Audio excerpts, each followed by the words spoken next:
दोस्तों आज जो हमारे पास गाड़ी है वो टोयोटा की फॉर्च्यूनर है और इसका कुछ इस तरह से रिमोट मिलता है। इसमें ऑप्शन है लॉक अनलॉक और ये डिगी का बटन है और इसके साथ ये अलार्म का बटन है। तो चलें गाड़ी का प्रोसेस स्टार्ट करते हैं।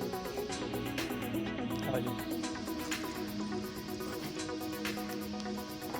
ये लॉक खुल गया, ये गाड़ी के अंदर आ गए, ये हम बैठ गए।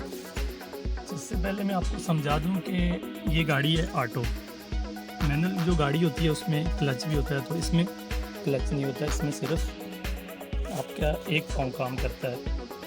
तो ये गाड़ी आप जब स्टार्ट करते हैं तो आपको यहाँ पे पाँव रखना होता है और उसके बाद यहाँ पे ये स्टार्ट का बटन देते हैं, तो यहाँ से ये स्टार्ट हो जाती है। लेकिन इससे पहले मैं आपको बता दूँ कि ये जो इसका ये गियर है ये पी पार्किंग में होता है, आर रिवर्स पीछे लगता है और एन पे न्यूट्रल होती है गाड़ी आपकी और बी पे गाड़ी ड्राइव करती है।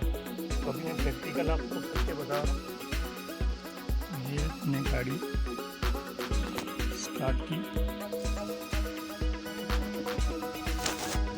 ये इसका मीटर ऑन हो गया और ये हमने गाड़ी का गियर लगाया की पे, तो गाड़ी हमारी आगे जा रही है। सही, अभी आगे जा रही है और ये रिवर्स लगाया हमने, ये रिवर्स है और ये गाड़ी आपकी पीछे आप कैमरे में भी देख सकते हैं, ये पीछे आ गई।